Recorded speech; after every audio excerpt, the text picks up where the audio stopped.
Morning po, magte-test po tayo ng pesto today pero hindi po ito yung ordinary pesto. Mukhang masarap naman, di ba?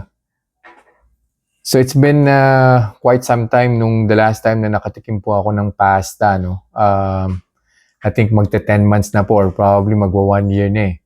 Ang pinalit ko po sa pasta is shirataki noodles.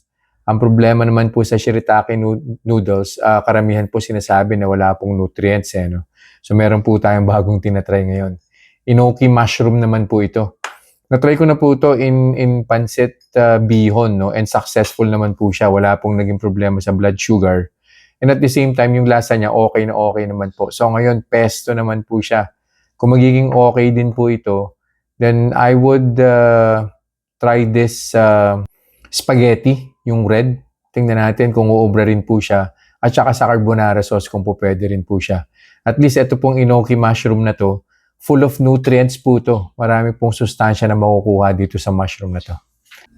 Kumuha na po pala ako ng baseline blood sugar, 110 po currently. Kainin ko po ito at babalik po ako after 2 hours and we'll see kung ano po yung gagawin niya sa blood sugar ko.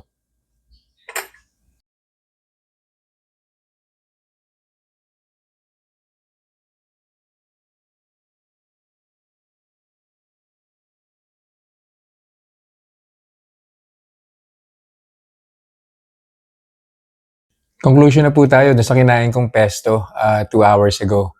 So nag-start po yung blood sugar ko 110. First hour, umangat po siya nag 121. So that's plus 11. And then after 15 more minutes, nag 126 pa po siya.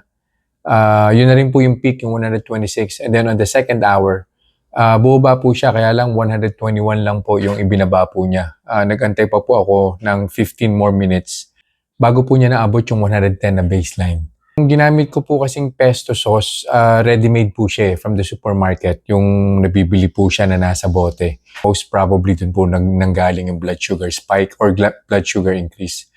Pero not bad na rin po kung iisipin po natin kasi plus 16 yung peak.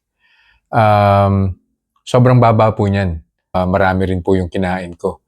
And I'm pretty sure kung gagawin po nating homemade yung pesto sauce, halos hindi po gagalaw yung blood sugar po niyan.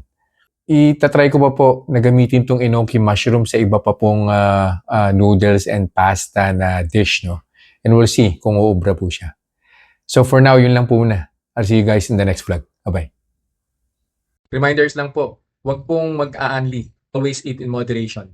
Di po ako doktor, so whenever in doubt, konsulta po kayo sa doktor ninyo. And yung results po ng mga review na ginagawa ko, it may vary. So huwag niyo pong i-expect na yung resulta sa akin is magiging kapareho po ng resulta sa inyo. So yun lang po. Have a nice day.